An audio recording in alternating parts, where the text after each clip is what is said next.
Hey everybody, and welcome to our first ever Fireside Chat. This is going to be a Fireside Chat for the end of Arc 1. If this is the first time you're seeing any of our content, maybe first stop, go back and check out some of our earlier episodes. But if you're here for the end and for this recap, we're so happy to have you. Let's do a quick round of introductions. We'll start with Kate and we'll send it around. Hey, I am Kate. I play Ireless. I'm Percy. I play Kennedy. Hi, I'm Adam. I play Silas. I'm Noah. I play Icarus. I'm Joe, and I play Enoch. I'm Chelsea, and I play Nim. So before we go any further, this is the important part of the stream where I'm going to let you all know that if you have not watched the entirety of Arc 1 and you don't want any spoilers, maybe pause, stop, go check out some of the episodes from 0.5 all the way up to the most recent episode of episode 23. If you've seen all those and you're ready for this conversation, we're super pumped that you're here. This is the pause to give you all a chance to move on. Okay, great. If you're still here, then you're probably here for the right reason, and we're so glad. We've had so much content happen in the recent episodes that we've just been waiting, boiling over to have these conversations. So what is this Fireside Chat?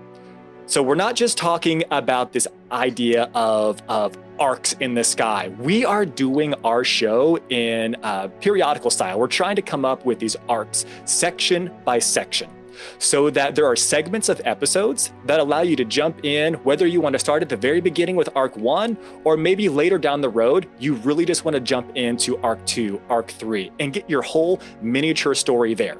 We're going to do our best to have unique NPCs, unique settings, and unique miniature big bads for each of these arcs. So it really feels like there are held stories for each of these, even though that there is a through line running through the entirety of this.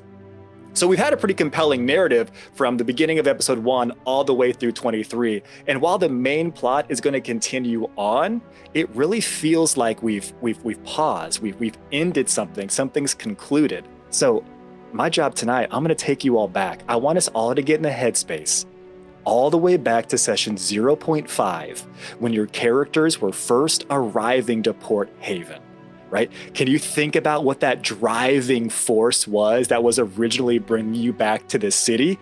Do you all have any favorite memories, any favorite scenes from those first couple of episodes? So I thought it was really interesting that I got to play a character who was coming in not of their own agenda per se, but boss goes down, says, "Hey, sending you to Toledo for the weekend. Get some good work done." Wow, what a fun adventure that turned out to be. Oh, Toledo. Yeah. Well, I thought that first those first few adventures I watched from the sidelines. I got very sick when the campaign started. I don't know if everyone remembers. And so I watched those first couple episodes from home, and it was so amazing to watch everyone come together and have their first combat adventure together. It made me excited as a viewer, but obviously it made me even more excited as a player to get to meet all of these cool people. I'll jump in here. Maybe getting a little more into the details. I was very excited to immediately create an antagonist that was not part of the plot. So running into the Great Man, I was like, screw this guy. I don't care about him. And I am committed to never learn his name, to never care about his face, and for him to hate me and for me not to think about him at all. Absolutely, there was no NPC written in the beginning of that. I was like, yeah, what's super funny and super stupid? A somewhat rotund man eating grapes off a platter from his belly. Okay, awesome. And that doesn't go well, and now becomes a consistent villain moving forward. I still think he's actually the real DP. Mm-hmm. He represents monopolies and capitalism in this world, so he might actually be. I really loved playing the opening scene with Ben, who obviously is not here tonight. Mm-hmm. The creepy elf waiting at the dock, maybe too eagerly, with a little bit too much enthusiasm to meet a single lady. That whole scene was really funny I remember that quite fondly because it was funny the way that Ben like played it and portrayed it. Because like me as Drukari, I'm like, this was person that I've been taking care of on this boat, and now we finally get here. Everyone else has been super mean to them, and you seem too eager to now have a conversation with them. What is your hidden agenda, my guy? This is mad creepy. So yeah, that was really funny, Kate. And Jabanu, Ben's character, has done a swimming job of taking care of Airlist ever since then. Spoiler alert. a swimming job. Unfortunately, Jabanu doesn't know how to swim. I really enjoyed the fish show. Like, I think getting to steal a boa right off the bat, always like, top 10 D&D experiences. Man. But do you think, Chelsea, do you think there was a deeper message to the story of the Fish Mother? Did you learn anything from that portrayal? Yeah, I really feel like it just made me really curious about like what beautiful creatures could lurk in the depths.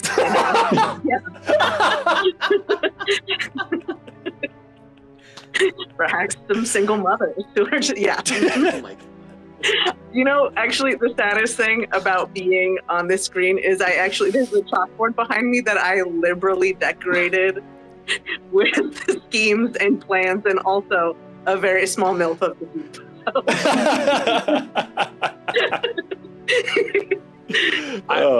For the people who watch the show, one thing that can't possibly be captured on the show is the sheer insanity of Chelsea's notebook. And I am so thankful that I have the privilege to sit next to her. And if it looks like I am stifling a laugh every single time the episode starts, is because I have looked over at her notebook. Talk about like a canon grimoire, though. Like A cursed text. Yeah, 100%. Usually I draw like a little MILF for good luck, a MILF of the deep for good luck at the beginning of every episode. As one does. As one does, Chelsea. Yep, for sure.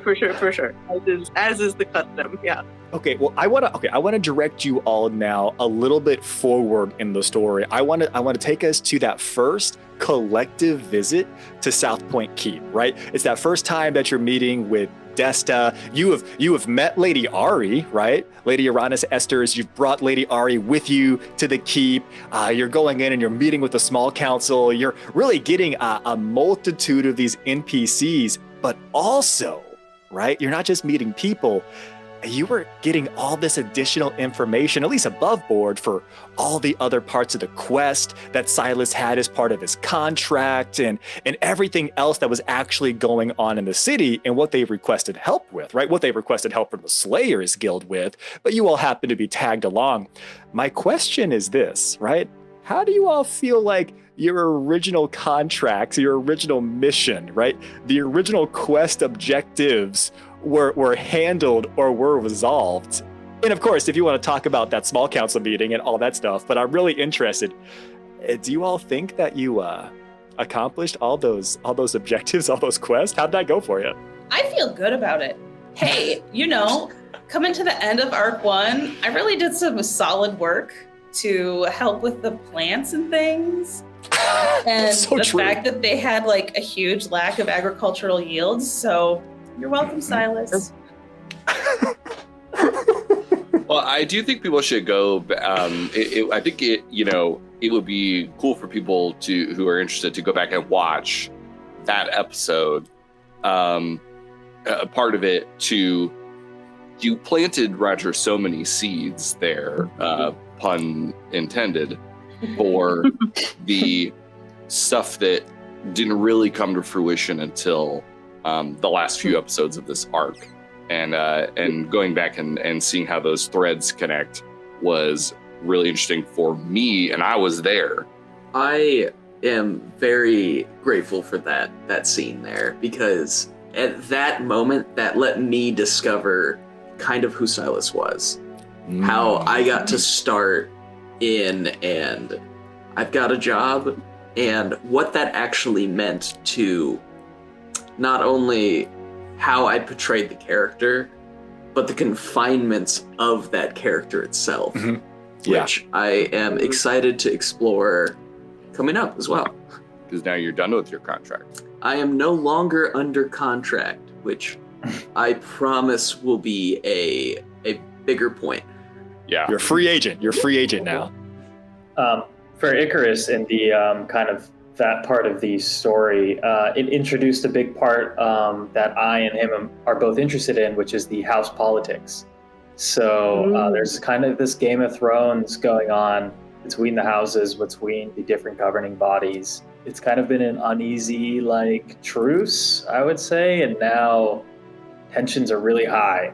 So that courtroom scene, I feel like it's about bringing it back to that level of peace again. And even though a lot of us know what's going on, getting people to put aside their tragedies is going to be the hard part. And I feel like that scene, even though I was only T-posing for the entire time, was very, very integral to establish a baseline of politics in this world. Yeah, but hold on. It was also established canonically in game that was actually just a pose for high court nobles. Absolutely. That's a very, very refined pose that you struck. It is. It takes you try and keep your arms up for 3 hours. Like, it's not easy. It takes a lot of training. Well, while Nim and Icarus were, intrigued by the exchanges that happened with the small council and being in the keep, that was just after Enoch had woken up, fought the other 6, and then tagged along. And so that was him literally experiencing the world for the first time from his perspective. Honestly, that scene with you and Kate and Noah and the T-pose, and I don't remember who else was there. Ben. Oh, Ben was there. There we go. Yeah, and you guys being like, do you know what a salad fork is? Like, that's still still one of my favorite scenes. Well, I will say that him knowing what kind of salad fork and knowing some of those other court fineries was a clue that we paid off later, finding out that Enoch is actually very old. To touch back on when you fought all of us, you're welcome. Let's talk about that. We got to plant some seeds for the eventual bromance. That is true. That has blossomed. The bromance that started by Silas whooping Enoch's ass. That started by me stopping from whooping your ass. Yeah. Could have been worse. Yeah.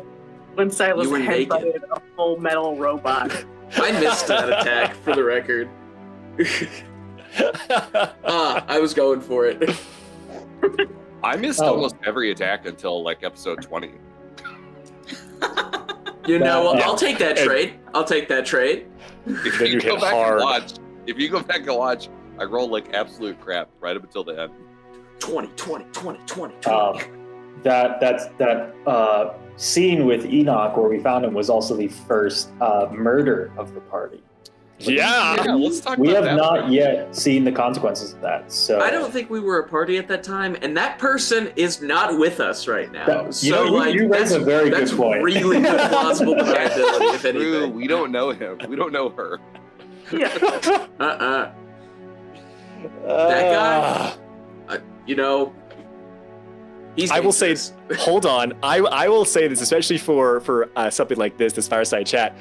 Rucko and Stucco were 2 of the first additional narrative NPCs that I wrote because I was really trying to connect to some lore that I had just finished writing with the Iron Reach Kingdoms and the importance of the dwarves and this potential connection that they have to the keepers and what all this means. And I already had lore and content and scenes ready for both Rucko and Stucco, but you drastically changed their character development moment because now you took away one of them. It's going to change the entirety of that next interaction. That's just so huge. And I knew it could happen. I wasn't ready for it. Neither were they. If it has a stat block, your players can kill it. That was my mistake. Don't stick an armadillo upon me. I don't know what to tell you, man. You did that yourself. I just followed through. Yep. I think the fact that there were so many construct things going on in that fight, that obviously it's so early in the story, and Enoch is like obviously the most important construct that we know of, right, ever to exist, right? But to go back, there were a lot of constructs, some really big construct energy with the fights, what the dwarves got going on. I mean, I'm eager to explore that. We'll see what happens. That's a good point. We really haven't seen constructs like that. We've heard that they exist. And some of the party, not me, have like know more about them, I think, or may possibly witness them, but we haven't seen anything like that since then in the show. Yeah, I think when we saw them in that episode, I was like, oh yeah, probably these are just a normal part of the world, but you're right, we haven't really seen them since, so. Good, excellent, yes, glad those are the guys we killed right away. That was also my first use of one of my beguiler moves, actually, was I gave an extra damage dice. So while Kennedy help with pulled the murder. trigger, yeah. Oh yeah. I was feeding the bullet, yep. Oops. Hold on, speaking of some of like the early quest and the early content, if you don't remember, that's fine, but I'm curious, do you all remember the 2 quests that were on the thread board when you all first arrived to Oddballs Threads? Do you remember the first 2 side quests that I potentially gave you that obviously we never got around to, but... I think we had Ghost Cat. Horsing around? And and haunting and, yeah. Hightown. Haunting in Hightown. Yeah.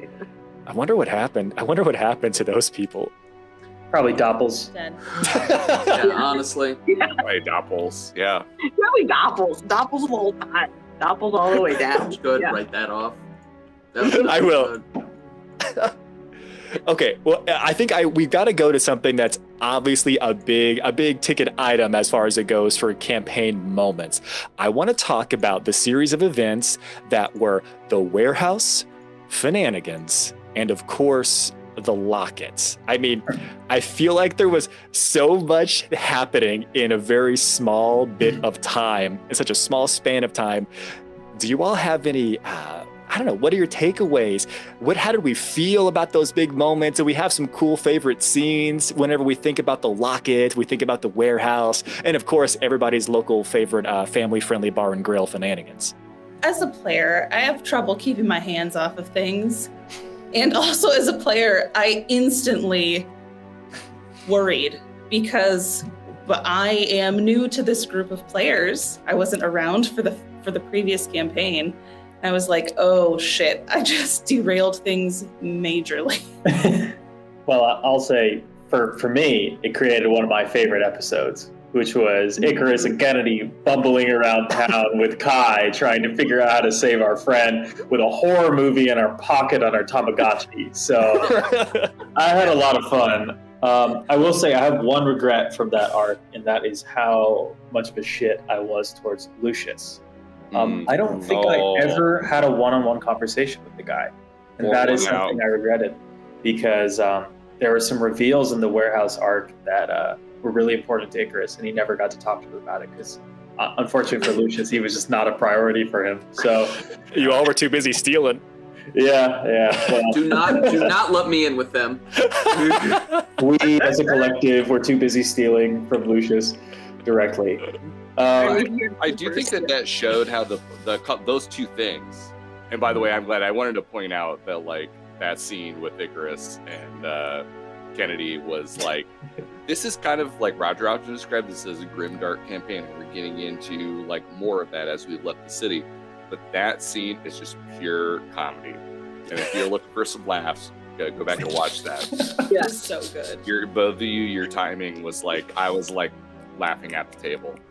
Yeah. But, the juxtaposition of like slapstick, like permitting, and then like creepy little girl. Like I think that was the episode I was like physically sorest after from just laughing for like the last 40 minutes. Yeah.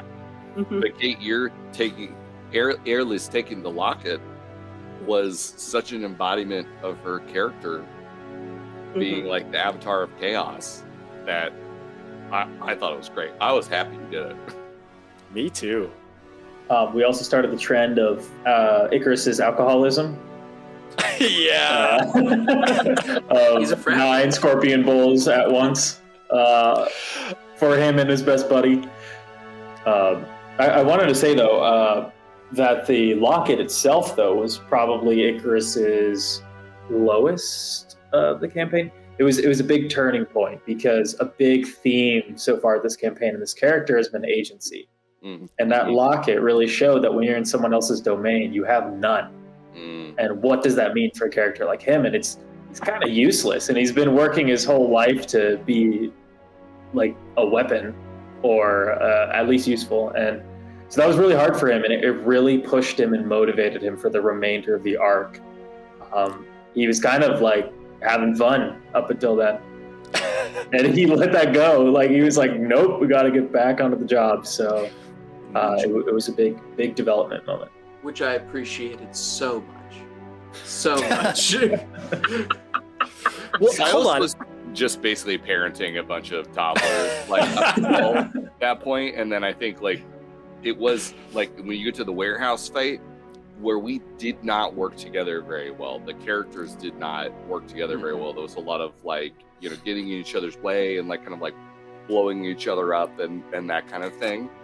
And cut to the last fights of the campaign, and they worked together very well as a team, and that was like our like Avengers coming together moment. And you can't, that was not planned. If you're watching this, that was not like Roger before we started that warehouse fight wasn't like, hey, I need you all to be like a bunch of idiots. No, that comes naturally. Yes. Percy, what was Kennedy's thoughts of the whole locket or pre-locket when we were trying to save Ireless? Panic. Brackets. Because last I checked, no one told Kennedy that any of the jewelry he had taken from the warehouse was cursed. And I know some of you knew that he took it and kept silent too. Sorry. My A perception absolves my guilt. my literal no fault absolves me. Oh my gosh. Wait, do you only have an 8 for passive perception? I have a 9 because it's 10 minus 1, I think. Okay, because that's what Enoch is also. Not, Yeah. I thought that was the worst that could be. You, me, and Chelsea, we're low whiz gang. Oh yeah. I have a +5 because I've got vampire senses, so it brings me to a 12. But like, yeah. All right, Joe, you and me, Joe. Well, I mean, the thing is, like, if Roger wants to, like, just really incapacitate half of the party, he can just hit us with a wisdom save. Oh, don't I know it? Yep. Yeah, sometimes that happens. There's one last thing I want to say about Finanigans before I hit you all with my next question. I want to make one thing crystal clear to you, Noah, and I need you to pass this on to Icarus, please, is they're legally required to offer you an additional Scorpion Bowl no matter how many you order the first time. And that's why they're still in business. Right. They always have to tempt you with another one, no matter what. And so far, it's worked on you almost every time, I think. So you could have gotten one and had one free. Yeah, but that would have been believable. punch card.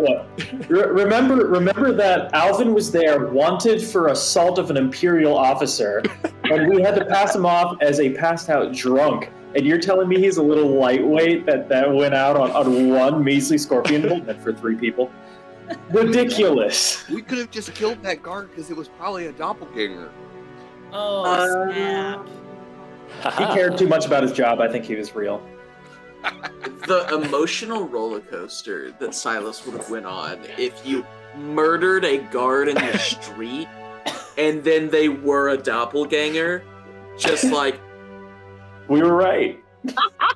Roger, what there's would no you fucking have done? way you knew that. I know exactly what I would have done, Joe. We would have started the end of Arc 1 probably 5 to 7 episodes earlier. Oh. Oh no. And Iris would still be in the locket. Yeah, a certain retinue of the guards, and most of the ones that I was putting you in close quarters with, right? The ones that were supposed to be knowingly keeping tabs on you, right? Would have been revealed to be doppelgangers much earlier from after you all getting out of the locket. So that would have been really interesting, because then you would have had a really remarkably challenging choice to make, right? The locket's still super important. And obviously you all wouldn't have known that you were going to lose a couple of days whenever you went in. So I would have had so much more fodder. They would have moved their plan up because they knew you were gone if you would have went in. So it would have been really hectic had you actually killed a guard. So, I mean, good job. Good job stopping Alvin from murdering that man.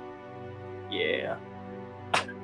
Okay, well, hold on. I want to keep us going and think about some of the, post Locket and then really ramping up into the end of this arc. There were a lot of really big reveals. I mean, I'm talking, there was the vampire reveal, there was the connection to the keepers, there was connection to the seekers, there were connections to grandmothers, new characters. There were literally so many things were revealed. And I'm curious. What shocked you all the most? Like, what were some of the big twists, some of the big reveals, some of the juicy lore dumps or plot twists that you either saw coming and were still really cool, or you didn't see coming and kind of like blew your mind? Hopefully there's something, but I'm curious, like, what stood out to you all from the big twist? Ben in that robe, and just sort of how he set that up, like, real easy. Like, Ben is so good at, like, laying the groundwork for a reveal, and, like, boom. That was incredible. It was so funny. He asked me where it probably would. We had a brief conversation, and we had set up just enough that he could have some play and some wiggle room. And I was like, oh, I can't wait to see what he does with this. And now onto something completely different. So, my favorite reveal was actually Nim just storming out of her room when everything was coming to a head. Like, it's time to figure out what the hell Nim is up to or is. And then being like, vampire, moving on. Come on, everybody. It's not important. There's a lot of shit happening, which I appreciated so much. I really think that was a key part in the overall story that brought us together. And I think that being more just open, laying stuff on the table is going to be super beneficial for Arc 2.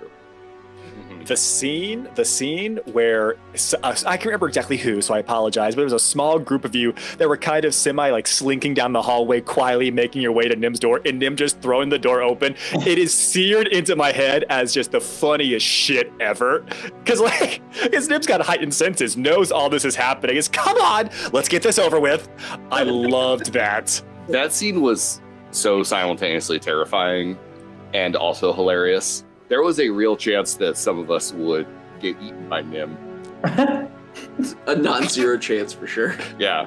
Like, and I wasn't, as a player, like, I really wanted to avoid that happening, but as Nim, she was feeling a little peckish, so I was like, I don't know how this is gonna work out. And we had, like, Percy and I had discussed, like, because we wanted to have that scene, that, like, the confrontation, like, to cue up, like, some of, like, our interpersonal stuff.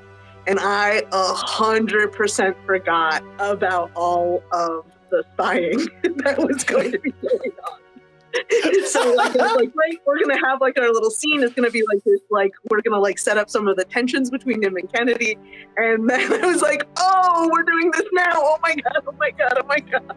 The reveal for me that was the most intense. I don't know. I feel kind of bad for Percy because I have been on their shit like since day one of this campaign, like sending them like messages like, I think Kennedy is this. I think Kennedy is this. And finally getting the some of those reveals of because we got some impressions like very early on that Kennedy was on the run, but we didn't know from whence, and then figuring out some of Kennedy's backstory, kind of like increasingly so as we got towards the biggest reveal of all of Kennedy taking themselves out of the party for indeterminate amount of time was It was Orban time. just amazing. Yeah, for the love of orbs. Orbs are on my chalkboard also. Yeah, I agree with Joe here. The biggest surprise for me was learning Kennedy's origins, because I thought, he would be some wastelander scavenger who had gotten lucky and found some very powerful equipment. Finding out that he's essentially, like, from what I can gather, royalty from the Arcs, which is basically a different planet from us, is crazy.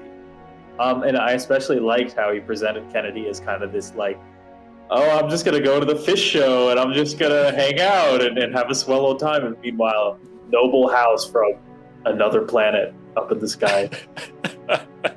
Did not expect that. Not on my bingo card. This surely would not continue to cause us problems. Roll No, back not to at all. very early on. Just the constant theme of getting to just literally carry Kennedy around is something that I'm going to miss until I get that back. And you bet your bottom dollar I'll get that back. Hear me, Percy? I'm coming for you. I think the biggest twist / reveal that I've been relishing is the one that we can't remember. Right. Icarus's true being. And in that entire episode, I felt like that was the tangible interaction with the gods, and then having that pulled back away is such a tease, honestly. Yeah. It's literally foreshadowing. Yes, it is. As is Irelis's dreams, which we keep learning more about, but yet have more mysteries the more are revealed, I guess. The dream. So I want to say something about the dream. First and foremost, that was such a cool scene that you helped to curate as Irelis and having that conversation that I didn't have that plan to share and to reveal. There was actually supposed to be a very different dream sequence that I was going to have that night with you and Jabanu with Lord's intervention. But I couldn't think of a better way to reward what that was, because the dream, the prophecy, what you've been seeing, the vision has simultaneously been like the beginning of the adventure, getting you all together, but it was also an exact replica of what the end of this adventure is. So you've seen the beginning and the end in one vision, because it's practically the same thing. And that would not have been shared and that would not have been revealed had there not been that awesome roleplay between you. I just want to touch on the memory thing. It's been fun trying to spoon feed Icarus meta knowledge that I have as a player and trying to get him from point A to point B slowly, because it was kind of crazy to learn so much, because I didn't know any of that. So like that beach scene was a huge twist for me, because I played the whole campaign with this backstory knowledge of this creature is my enemy, and finding out that I am the enemy and that creature is what I thought I was. It made a lot of sense, but I was like, I never guess. And but having all that and then taking it away immediately, what does that do for a character? So I think a lot of us, especially Nim and Icarus, are kind of developing this little bit of a deja vu. I don't know what to call it. It's like an angry deja vu, where it's like something feels off and we're just kind of like, that thing again. And Icarus has already started to push on that, and I'm really excited to develop that further. He's already got the device, so. Oh, yes. There's a lot of meta knowledge, and I think I'm not saying anything that those of you here don't know. There's a lot of meta knowledge that Joe has that Enoch does not have, because Enoch has no memories, and that is both a challenge and really exciting, because I got to play this first arc as an idiot baby.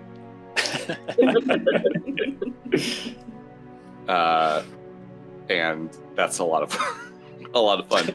The fish out of water, who also has a giant sword. As fish do.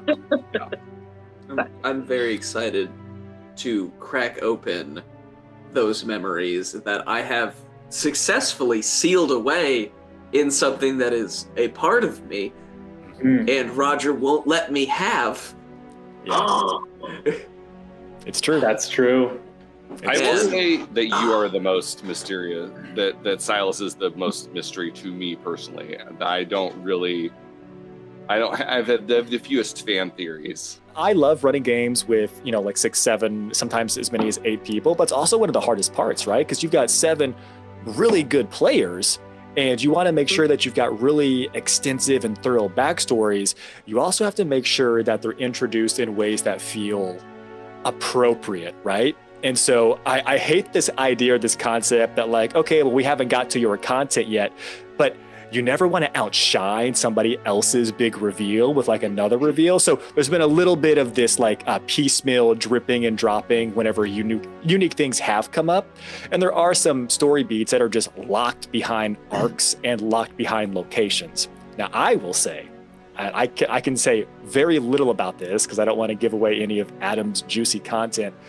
We have introduced as recently as this most recent episode, the tip of the iceberg, some really interesting connections into Silas's backstory that Adam probably doesn't even have full knowledge of. So some seeds, as has been mentioned earlier, have already been planted for Arc 2 at the end of Arc 1 for Silas and what that means with some weird connections with Grandmother, with Torrent, and with a couple of others that were mentioned as well. Not to mention the connection that was shared between Jabanu, Icarus, as well as Silas for being the only ones that had to be murked immediately because they were considered threats and not given a deal. And does anybody remember the reason why you had to be murked immediately? Too cool.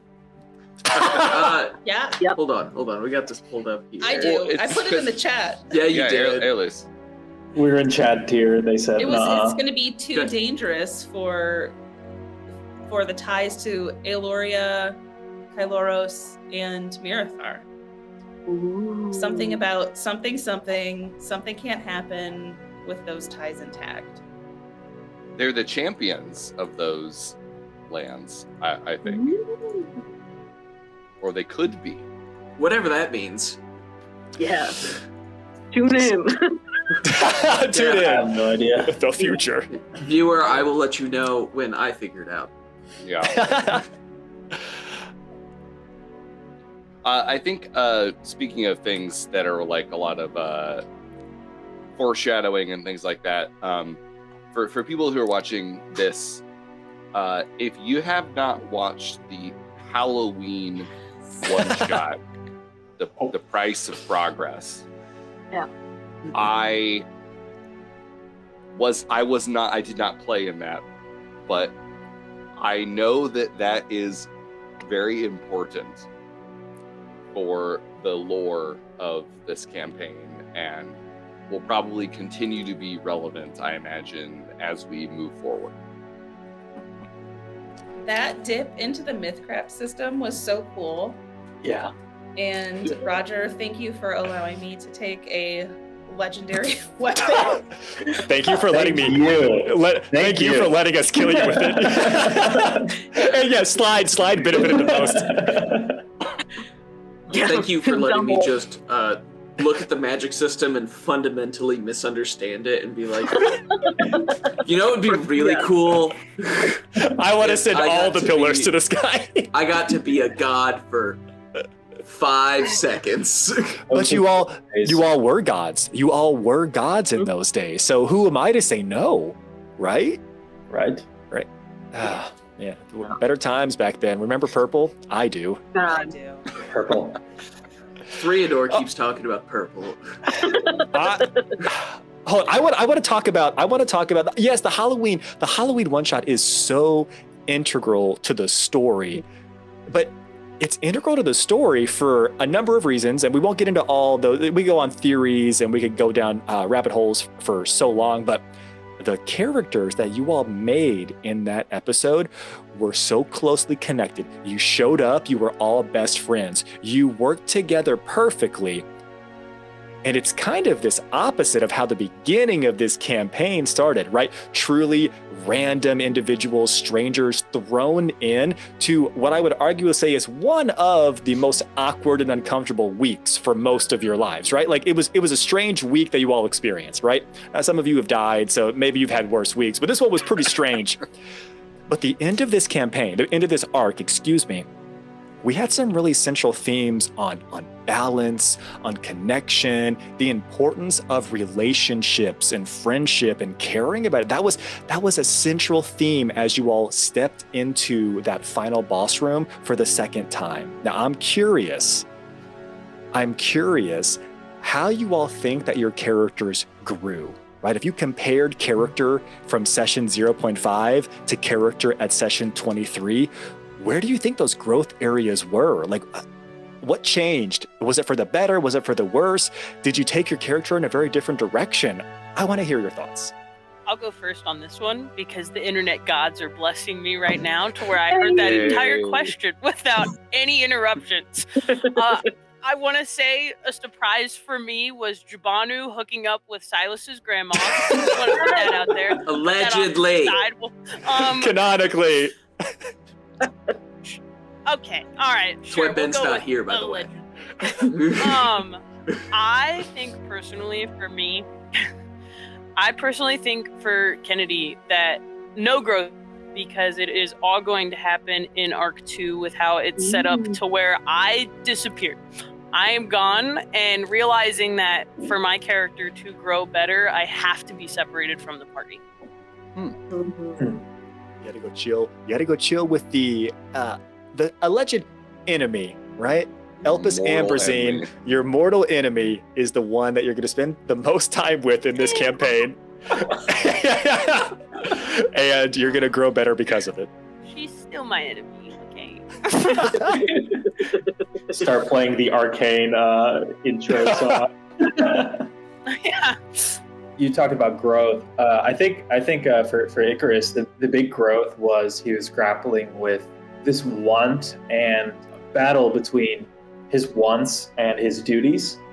And so like he kept being pushed as he got closer and closer to these people. He was very standoffish at first, and he started like growing fonder and fonder of these people, even if he didn't say it out loud. There were multiple instances where it was like reminding him of his duty, of what he sacrificed, of what he had to do to be here, and that those relationships he might see as weakness now. So I'm not entirely sure. And I don't need to figure it out because it's only Arc 1. But It ended with his most raw and human scene with Ireless, and I was not planning that. I was planning on keeping it door shut. He was going to be like laser focused until we found Kennedy. But it was something about the way Ireless approached him, like, broke that. I don't know. That's I think the biggest change is no way in hell would that have happened early on in the campaign. It had to be everything. That was truly, I don't want to say too much by being too vague, but that was a really powerful thing for Icarus to share and say aloud, not just from like the emotional thing, but that's really core to a lot of the things that were set up in the few years before this campaign began for Icarus. So that was a huge lore drop, even if it doesn't yet seem fully connected to the main thread of the campaign, but it is. I'll also just throw in, getting to have that little moment with Slide and Nim was so cool because, again, that wasn't planned.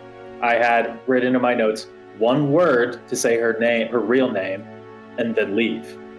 So actually getting to have that conversation and see them reunited as friends 1,000 years apart was like, I was like fanboying during it, and I had to like think because this isn't even my main character, so I was like, oh my god, but that was so cool. And Chelsea did amazing at that. That was so great. Whenever the sunglasses come out, I'm always like, yeah. Noah, it's really interesting that you focus on the potential of relationships as being a weakness for Icarus. Like you're wondering if that's going to be a weakness. Because I think that what is being revealed to me about Iris is the relationships with people will be the places where she finds strength in chaos still. I wasn't planning to take the Hex Shriek until we were getting close to that final fight. And then I realized, like, oh no, if one of her friends gets hurt, especially Icarus, she wants to fly there and scream. That isn't a theme that I thought was going to reveal itself. We mentioned that one of the big themes for this first arc was agency. And I think that was one of the things that I told Roger I wanted to explore with the character of Enoch. I think we'll continue to do that.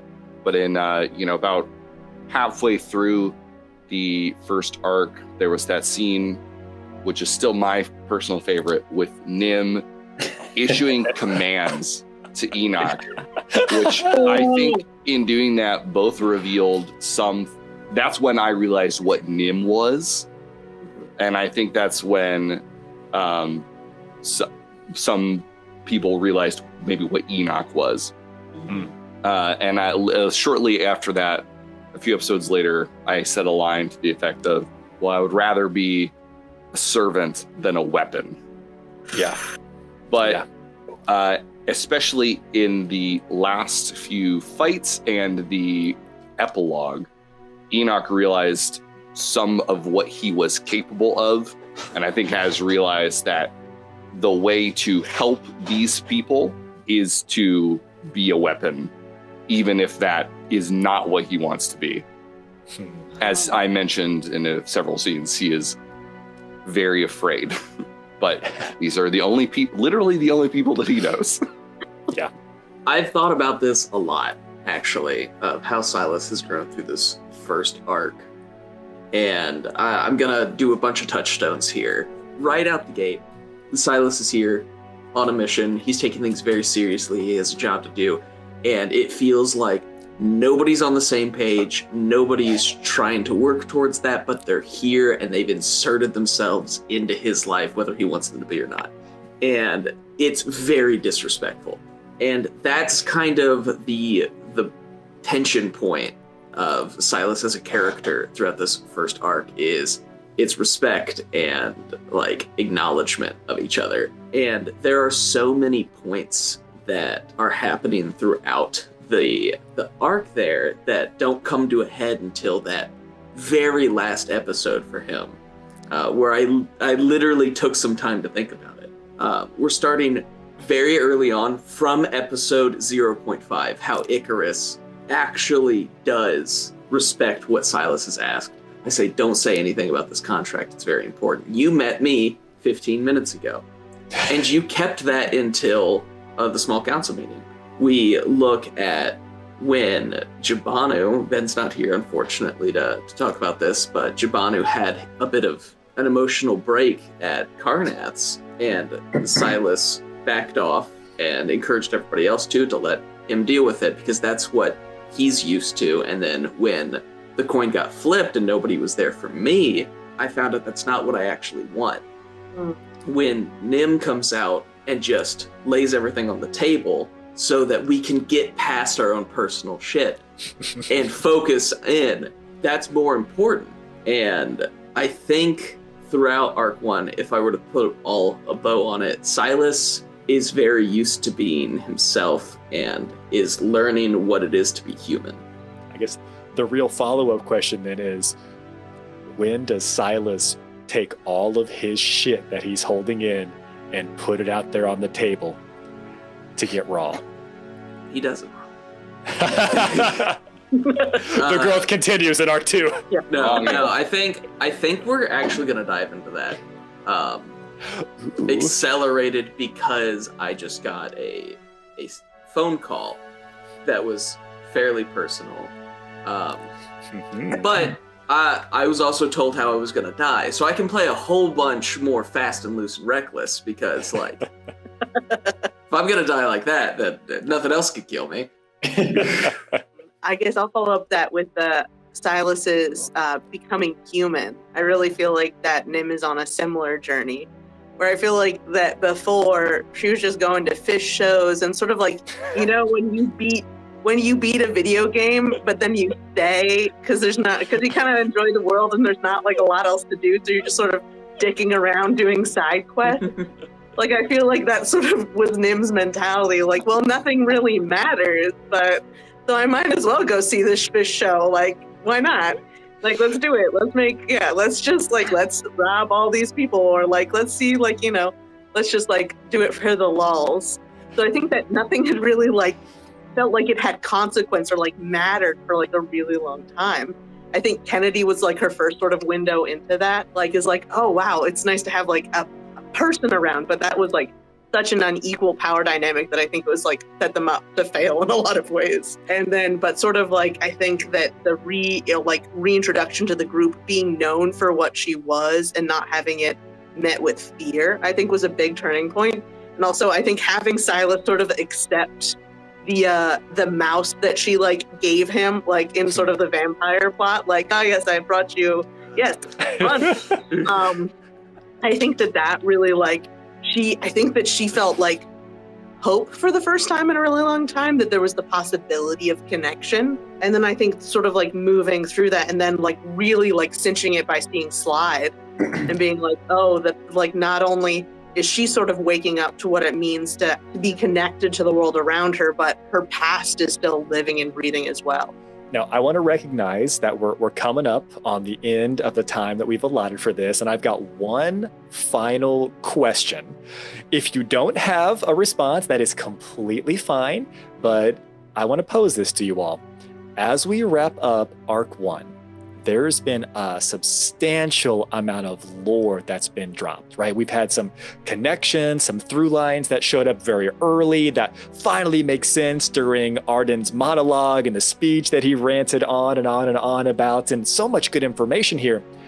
I'm curious, do you all have any current working theories? Now, these theories can be directly connected to the main plot, the main story, or you think that you've just hatched up a really good theory, a really good idea for something else that's cooking and boiling beneath the surface. Do you all have any good theories for what's going on behind the scenes on my side of the screen in my notes? I want to hear if you got any. I mean, one is pretty clear, which is that Arden and co are fetching the MacGuffins of the world, which are these house items of power that the noble houses are named after. So once he collects his Infinity Gauntlet, I think he's going to have the power to do whatever he wants. And I think us collectively are the only thing that can combat it, you know? We go Oddballs assemble and we go to town. But also I think he needs us. I agree. Well, I think us on this prophecy, we're also causing the end of the world, but we have a chance to save it. So I think if we just gave up now, the world would not end in 3 years, maybe 5, maybe 8, but it would end. But we could save it in 3 years, I think is the other side of that. Not to derail too hard, but Arden's plan. Kate, now that we know why you were so important to not be harmed, how do you feel about that? Me as a player, I think it's just the most beautiful, lovely thing. It is tasty beyond compare. And I love it, 100%. And Ireless, I mean, like in character, there is so little that she actually cares about. Quite honestly, I don't think she's that upset that she was being used as a pawn. Her doppel. Yeah. I'm going to add something to this, just because I think tonight's the night to, the whole point of this, right, is theories and theory crafting. I'm going to give you all some fodder. There was one specific line that was said, and the line was this. Not only did they say they would escort you out of the cavern, Ireless, they also said that they would take you home if you wanted to go home. So what I will offer unto you, party, is you are correct. That's the low-hanging fruit. That was the easy step one of their plan. But there were multiple steps, multiple methods to the madness for why they couldn't hurt ireless. First, you need a patsy. First, you need a pawn. But the real thing you should be wondering and questioning is, if you force somebody into a corner, who do they already have in their corner that they can now mess with and bring into this larger machination? So yeah, that's all I'll say. Very interesting shit. Sounds like gods. So it does sound like God stuff. And like, this is like, leads into my most recent thing is that there's the primordials are the ones that my latest springboard is that the primordials are the one behind the shifting because of the violation of the contract. And they're the ones, the primordial forces are the ones that like are wreaking destruction. But I don't know if that's like off the wall or actually just text that we've heard. So no, I'm with you there. It feels like it's kind of like a plague has been put upon the world. And I'm not talking about like the scourge. I'm talking about the nonsense that people that are copyright violators to Bridgeco have done. And this is kind of like an autoimmune response of the world itself. Like, well, time to swipe this away. We'll start over. Much like the fish play. Yeah. Much like the fish play. I will say what I said when you asked us a very similar question at the very beginning of the campaign and what was our prediction. And I still think that this party will be given a choice whether we want to prevent the end of the world and try to, save everyone and do something nice, or whether we want to accelerate the end of the world in order to start clean. What an easy choice. Yeah. There's always an easy option. Doesn't mean it's right or wrong, but there's always multiple possible outcomes. That depends on the choices that you all make. Oh, like Rush said, if you choose not to decide, you still have made a choice. So wise. So wise. Is that your 8 wisdom? That's the intelligence to remember song lyrics. Any other theories, any closing comments from you all? We're just getting started. You'll be in for a good time. I think that there are crew members on that ship that Kennedy's on right now that will relate back to a couple of us somehow. Really? That's my... I legitimately don't know anything, but that's my out-of-pocket theory. Interesting. That's good. Interesting. Besides named characters so far, Icarus. Just help this lady seems important. Yeah, I don't know. Thanks for watching.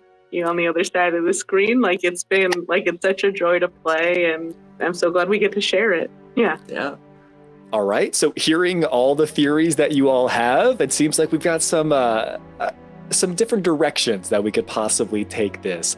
I know that there is so much more that is about to be expedited in Arc 2. Those seeds that have been planted with character backstories, the introduction of new NPCs and what that means. You all traveling with Castore and the rest of the caravan up through the Great Veridian Forest and who knows where else. The world has really just opened up. And I'm remarkably excited to see what these players choose to do as we step into Arc 2. Thanks for hanging out with us, and thanks for hanging out with us as we continue on the Shifting Realms. Have a good night, everybody. See ya.